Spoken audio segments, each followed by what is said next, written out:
Hello, my name is Michelle, and welcome to episode 12 on self and no self in meditation.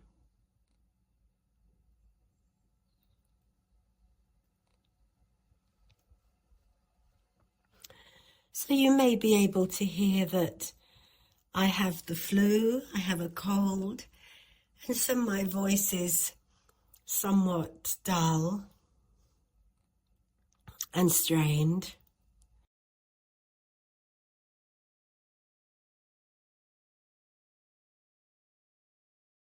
So let's see if I can get through this teaching. It's about understanding our conditioned, constructed individual self, and also understanding our deeper, interconnected, collective, true nature,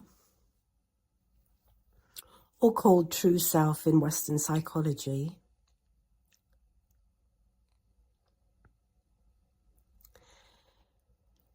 And my hope is that we can learn to understand both concepts so that we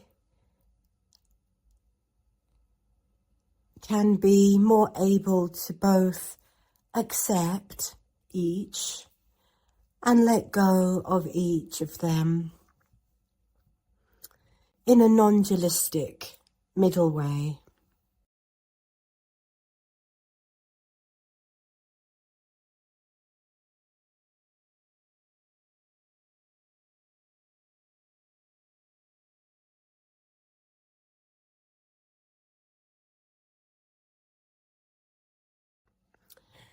Let's start with a 5-minute meditation.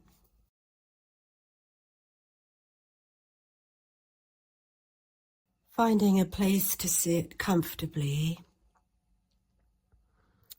where you won't be disturbed.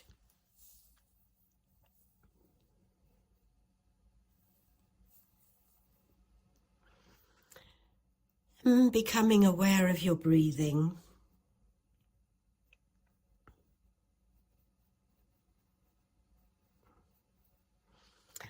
And don't worry if you lose contact with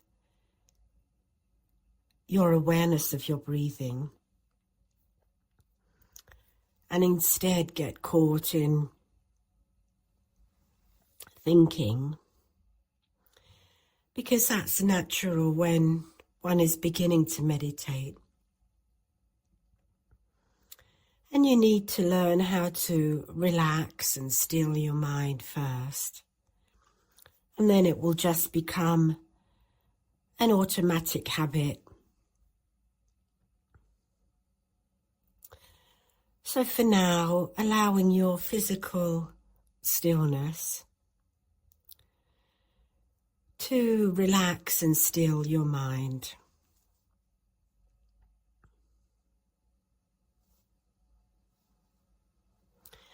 So we start by making a gentle effort to be present and aware.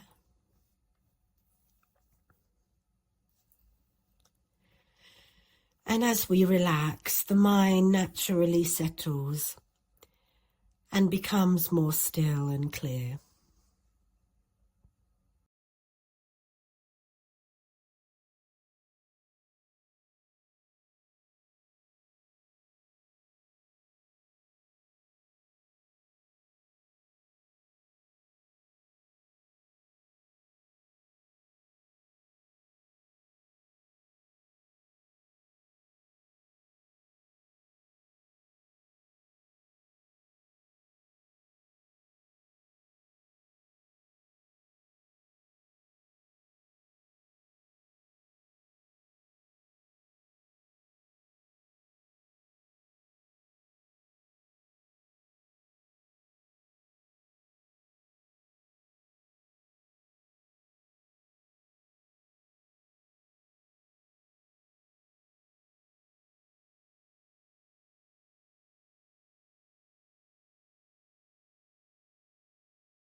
So coming back to the episode,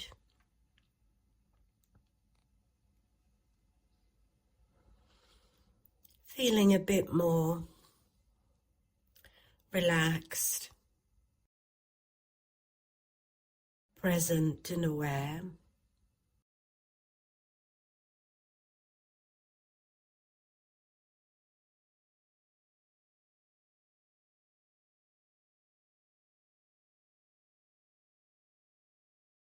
I'd like to start this teaching by sharing my intention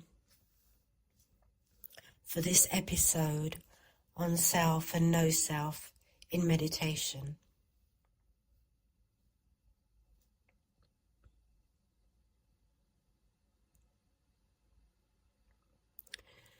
The intention is to offer a balanced and realistic approach to understanding both self and no self in meditation practice.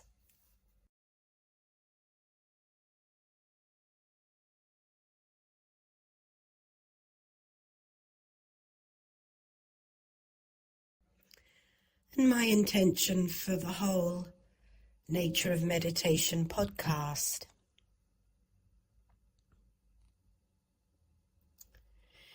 is to transmit wholesome, peaceful energy and true meditation teachings as best I can at the specific time, place and condition I find myself in at the time of making an episode.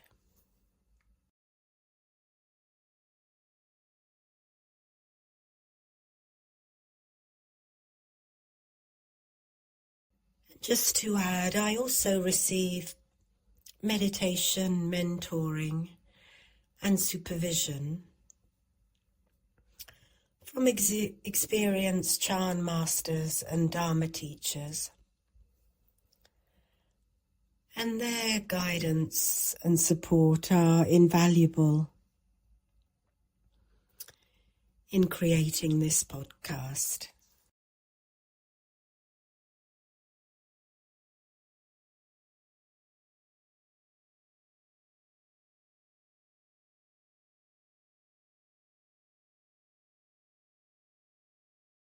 So to aid clarity and understanding, I'm separating this episode into 3 main sections or parts. In the first part,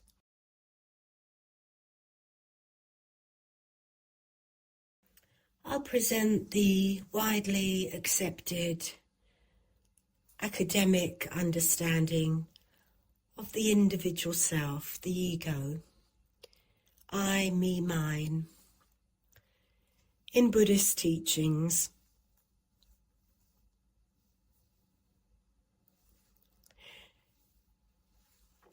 In the second part, I'll present the widely accepted academic understanding of no self in Buddhist teachings.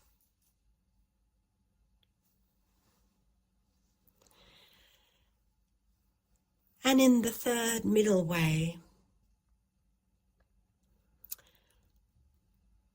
I attempt to bring equanimity and compassion to our understanding of both the individual self and the interconnected collective no self, because they are not separate from each other and cannot be separate from each other.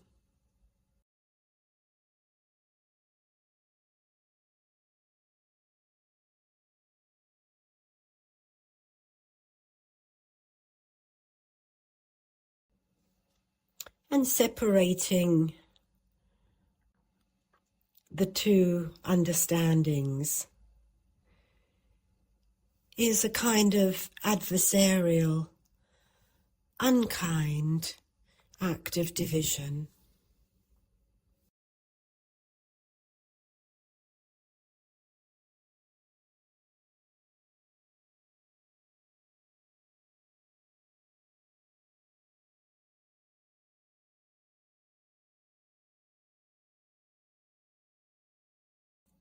So I'm presenting the theory of the individual self, the ego, first. And then I'm presenting the theory of no self, the interconnected collective no self. In Buddhism, referred to as the true self in Western psychology. In transpersonal psychology, which is the technical term for spiritual psychology. And I'm presenting both theories so as not to get caught in either of them or use either theory as an ego apparatus. So again, the intention is to be compassionate and keep the heart and mind open to what is truly present, to keep the heart and mind open to reality as it truly is.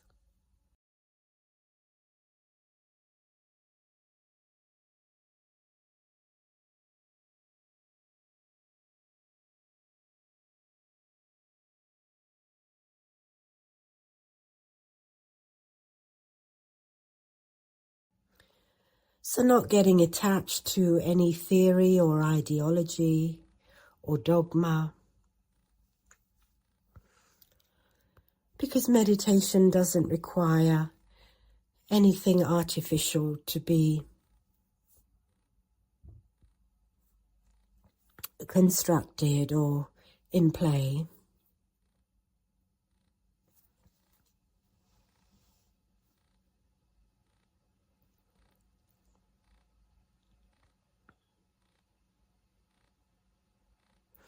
So not being bound to any particular doctrine, theory or ideology, even Buddhist ones.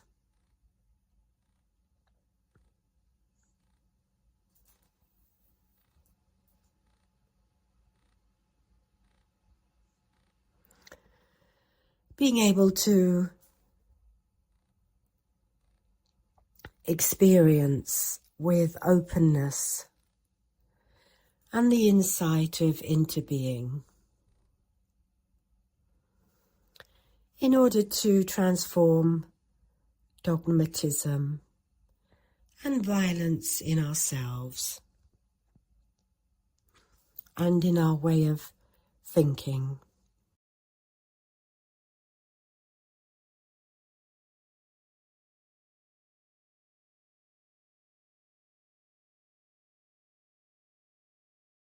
So turning to the theory of the individual self, the individual ego, according to Buddhist teachings, the individual self is a man-made. It's also nature-made. It's a nature, man and woman-made. Naturally, socially and culturally made, conditioned and constructed individual self.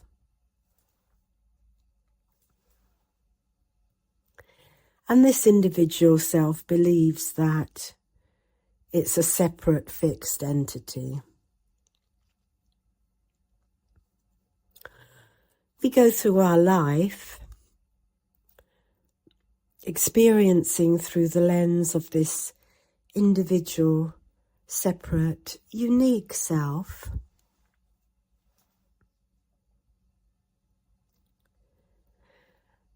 unique self and also at the same time collective. So again, it's both and, not either or. This individual self that is at once unique and has collective identity markers, such as ethnicity, sexuality, ability, age, gender, religion, politics, etc. So it's both unique and collective at the same time. And although it is largely collective, the individual ego tends to be self-centered, self-referential and self-absorbed. And there's the continuously running soap opera commentary that goes on in one's mind, in the individual's mind. The so-called non-stop radio, me, mine, I. Constantly thinking about things referred back to the individual.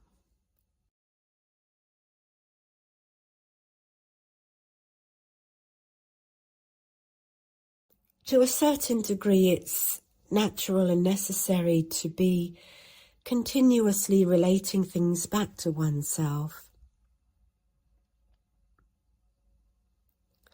Because as I've already suggested, we are created, conditioned, and co-constructed through our relational, psychological, social, cultural, and environmental conditioning, dynamics and relationships.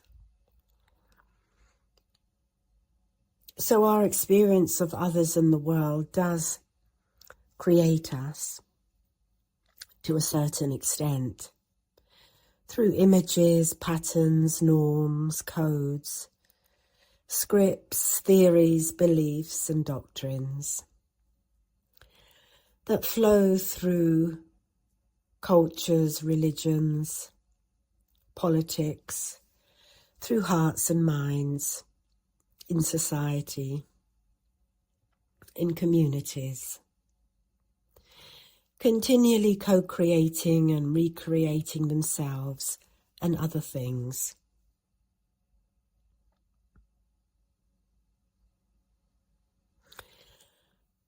The nature of these cultural and social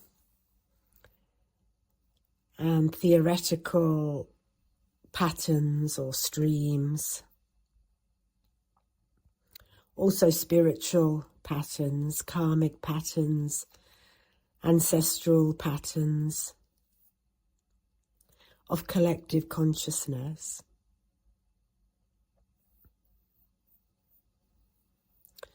That continuously imprint and reprint and repeat themselves. Their true nature is to continue, so that for an English person, you use the same language and the same cultural and social norms and codes and patterns and forms and attitudes and behaviours and mindsets that other English people use, that are different from, say, Spanish language, patterns, humour, attitudes, mindsets. So we condition ourselves and each other to perceive and experience the world in specific ways, according to the causes and conditions and place and time we're at. So, for example, experiencing life as a Christian, Buddhist, Russian, African, etc.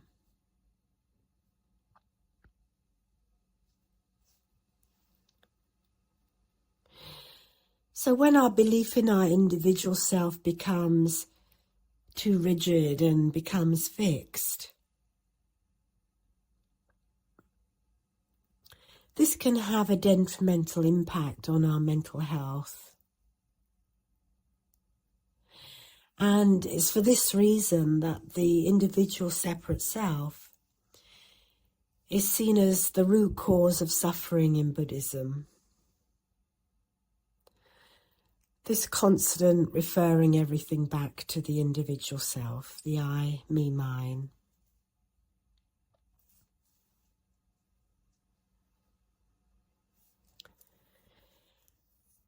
And the individual self, the individual ego,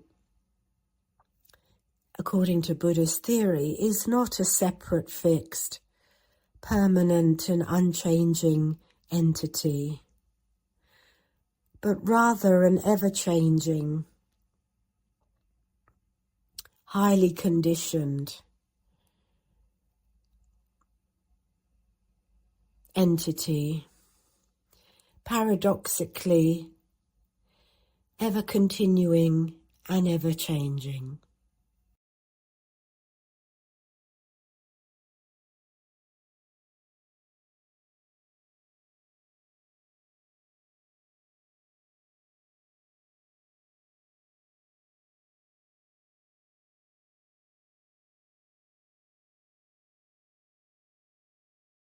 Now, there is often a misconception in Buddhism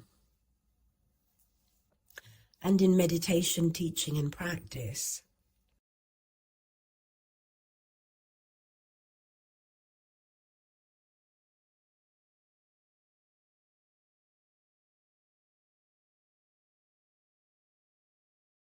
that meditation is about seeing through this individual self and letting go of it,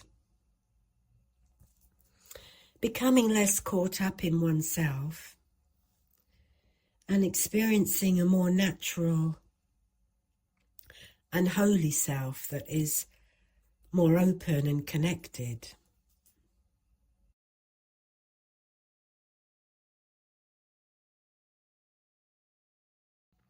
Experiencing the so-called nirvana, the no-self. So now I will talk about the Buddhist theory on no-self.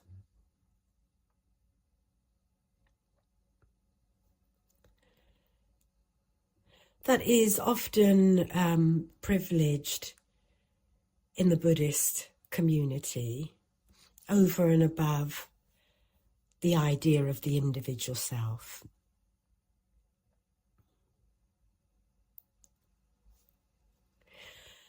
But it's a mistake to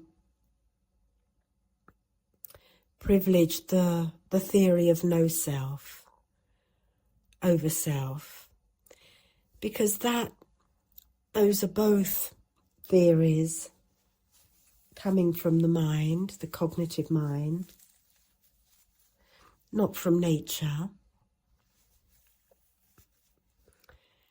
And this just sets up a cognitive, cerebral duality that tends to be adversarial, antagonistic, and it's unhelpful and unkind. So turning to the theory of no self. Buddhist no-self theory teaches that there's no permanent, unchanging separate self. The individual is seen as a temporary collection of changing aggregates, form, feelings, perceptions, mental formations and consciousness.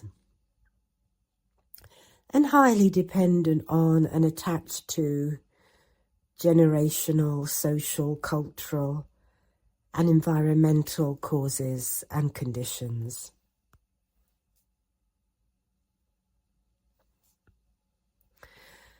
Recognizing this impermanence helps the individual detach from their self-centeredness, and it can foster compassion, leading to liberation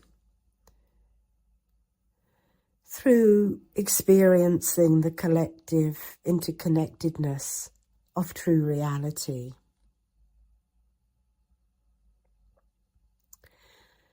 But not through denying individual existence.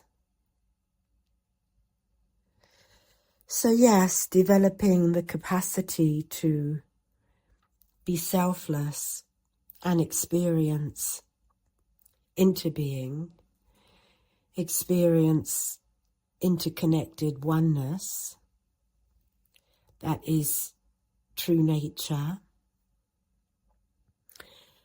but not doing that through needing or having to cut anything out of the experience. It's just that in the experience of no self, one does not refer back to the individual. There is no inclination, need, intention. There is no mental or emotional action of turning one's attention, one's focus, one's energy onto one individual self.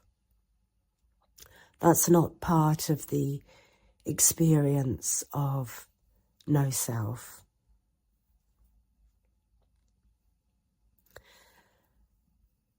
And yet to get to that experience of no self, we cannot get there through any violent act at all, including violence against the individual. The individual consciousness just naturally recedes, dissipates, and disappears for a few moments, a few minutes, even a few hours, depending on the level of experience of the practitioner.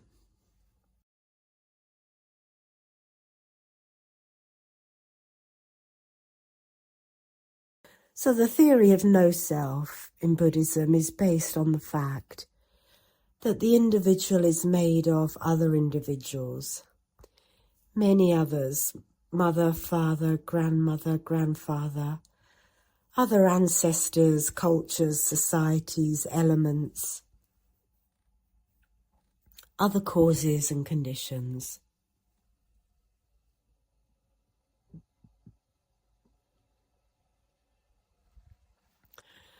Within the one, the individual, we can easily find the interconnected, collective, non-separate all. All is in the one, and the one is in the all. So you could say that in this episode I'm arguing that we cannot take the one out of the all. And demonizing the separate individual is a futile activity that cannot lead to connection and the experience of true nature or nirvana. Individuals interexist with everything else. In others exists the self, and in the self exists others. And many religions and esoteric and psychological teachings about the individual have understood this, that they interexist with everything else. And it's a common ancient wisdom across religions and traditions, across space and time.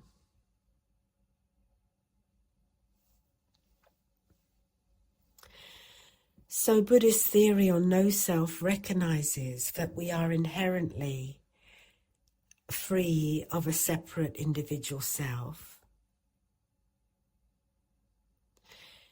And therefore in meditation practice, we're already free of self-referentiality, self-centeredness, self-attachment, self-concern, self-preoccupation. We're already free of those things, even if the individual self hasn't yet experienced the interconnected freedom of nature as it truly is. And that is always there.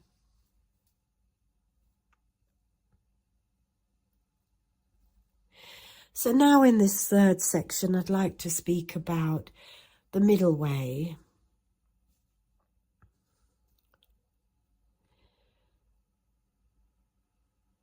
So in the Buddhist context, the separate individual self, the ego, usually has a negative connotation. And the collective, interconnected, true non-self is seen as more holy and superior, creating a kind of good cop, bad cop soap opera, with the individual ego being the unholy villain and the interconnected true no-self being sacred.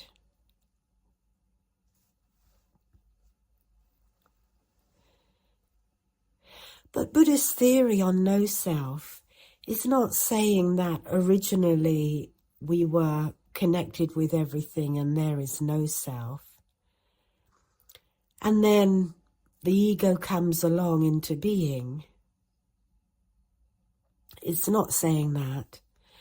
And it's not saying that as a good Buddhist or a good meditation practitioner, we need to dismantle and let go of the individual separate self, the ego. It's not saying that either. Nor is Buddhist theory on no-self saying that the collective interconnected no-self has always existed, as if the no-self is something real and the separate individual is something false. So it's not setting up no-self as something real and individual as something false.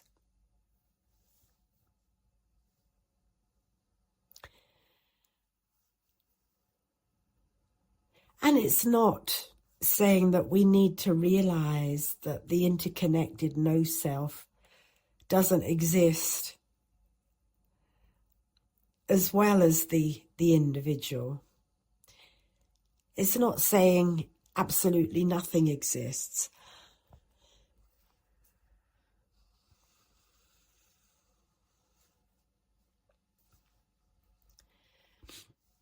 Earlier on this podcast, I did speak about nothingness. So one way of looking is to say that nothing is real, nothing exists. But nothing is more or less real than anything else, including nothing itself. Nothing itself is no more real or false than anything else. So we're not privileging nothing as better or worse than anything else.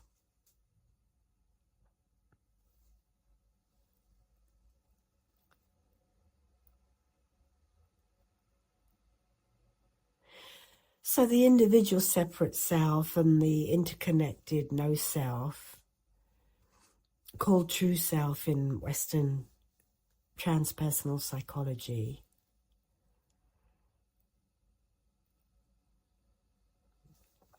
Neither of those things are things that we ourselves can either create or get rid of. We cannot get rid of the individual or create it. We cannot get rid of nothing or create nothing. We cannot get rid of our individual separate self, and we cannot get rid of our collective, interconnected, no self, true nature. That is not possible. So the mistaken assumption that's an idea, a theory, a mental activity, or a psychological delusion, that we can get rid of the individual ego. Even having that idea of becoming less egoistic is itself means that we recognize that we have an individual separate self as something that exists. So it's just an idea of the no self. Or put another way, the idea of no self or of the idea of self are both ideas. But in the experience of no self, we are not using our cognitive mind. We're not thinking. So there are no ideas. There are no ideas of the individual at all. And there are no ideas of the collective no self at all. We are merely in pure perception and pure experience, without any thoughts at all. So the reason why there's no individual is not because we're not referring things back to ourselves as an individual. It's because we're not thinking at all about anything. So it's not that thinking about the individual is the only thing to stop. All thinking stops. All thoughts, doctrines, dogma is not part of the experience of true nature. So the correct Buddhist theory on no self then is that there already and always is a natural, innate, inborn, interconnected, ancestors given. If you're religious, you could say God and Goddess given. Open and free, interconnected, true nature that is always there. Even there in the midst of individual discriminating, selfing, grasping, rejecting.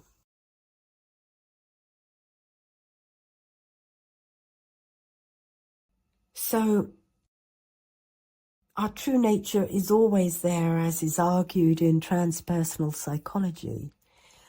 Our true nature is always there. It's our foundation. It's our true self. Even if and even when our individual mind, our mind, is working overtime thinking about itself. But of course, there's more to oneself than just thinking about oneself. So thinking about oneself all the time doesn't mean one is not a much bigger, connected, more holy being that is interbeing with other things. So in the midst of the individual separate self, there is the interconnected true nature, the no self, given to us by nature, by our ancestors, by generations, cultures, societies, by the causes and conditions of our environment.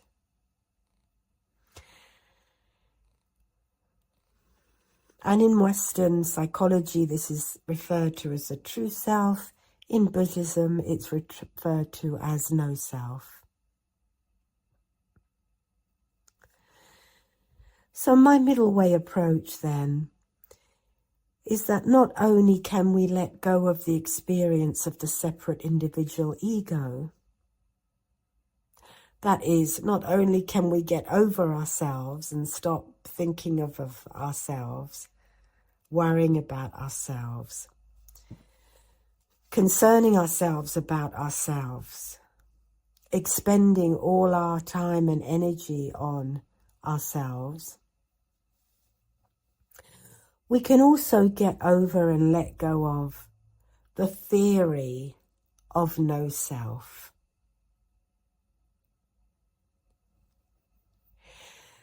Because both existence and non-existence are both true. So there is something individual and unique, that is true. And there is also something interconnected, collective, and not concerned with the individual self. That is also true. And I believe that we all have the compassionate capacity to allow for a more kind and realistic understanding and approach that includes both our individual self and our collective true nature, our no-self nature. Because for me, this is a more balanced and realistic way of understanding. And it's also more true. No one can be in our no-self true nature all the time. Even the most advanced meditation practitioners and Zen masters are not constantly, permanently in their true nature. That is, no one can be empty of a separate self all the time. That's not possible. And to imagine, hope, or wish that you can is itself an ego project coming from your individual mind. Such an agenda or theory doesn't exist in the state of nirvana, where there are no thoughts, no agendas, no projects at all.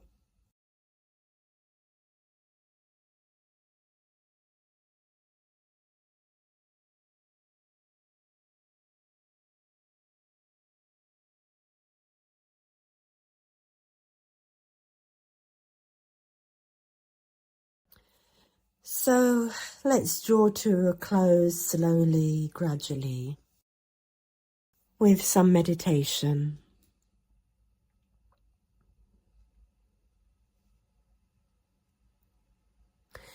And meditation is fresh discovery of what's in our field of awareness as new experience in the present moment. Just as it is, whatever it is, without judgment. So if I'm planning something about my future, or thinking about my future, or worrying about my future, or thinking about my past,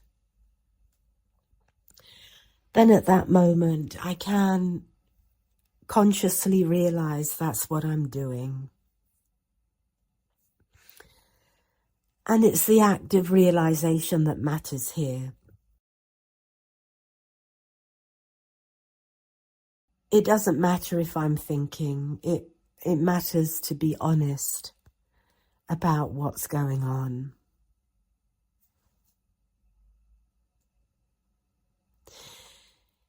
And honesty is an important part of meditation practice that strangely is undervalued and seems to be disregarded. But meditation is being fearlessly honest with oneself, because we're not afraid of the truth, we're not afraid of reality, and we're not afraid of human nature.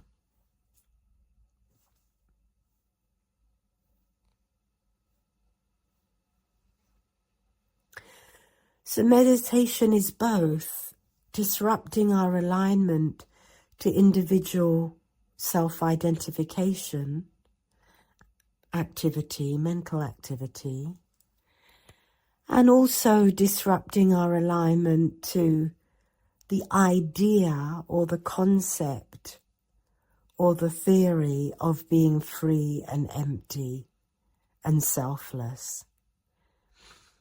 Because if you're striving to be free, empty and selfless, then that itself is an ego project. One's true nature, no self, doesn't use the cognitive function, doesn't use any ideas or theories, so it doesn't need to be selfless or empty or free, because it just naturally is already, just as we already are free. Free to allow space for whatever's in our field of awareness in the moment.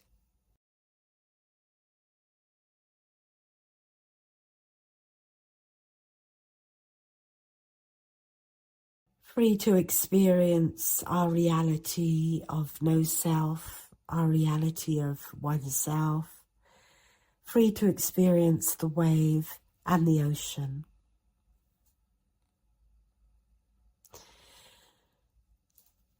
So let's move to the end of this episode on self and no self in meditation. By being honest with ourselves in our meditation practice. At times, sometimes, I'm told sometimes is a good word.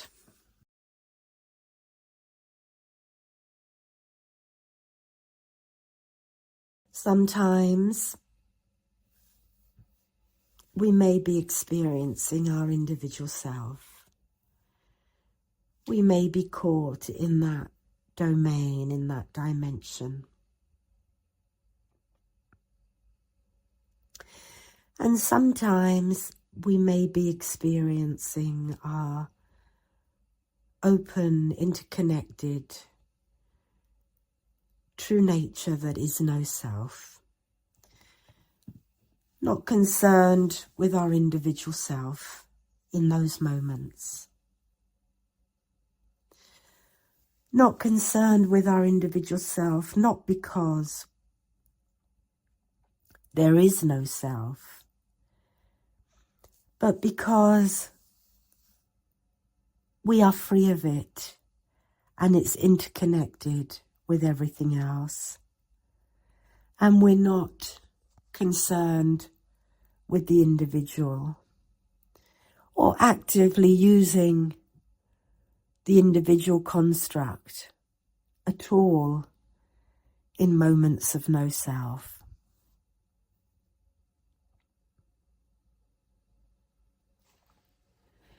So let's now just sit, say for 5 minutes,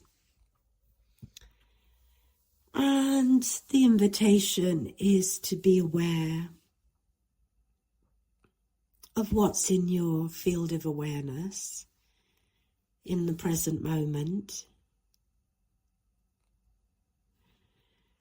And again, you may like to use an anchor to help you stay present by focusing on your breathing, or it could be your hand. You could be resting your gaze gently on the floor or on the wall or object in front of you, gazing downwards. And it helps to have an upright spine. It really does. That can really help you stay aware and alert and present. So enjoying whatever's present for you, whether it's thinking about yourself or feeling more open and expansive and free. Free to not have to perceive anything in particular. Free to not have to think of anything in particular. Free to not have to be doing anything right or wrong. Okay, just being now for 5 minutes.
Coming to a close of this episode,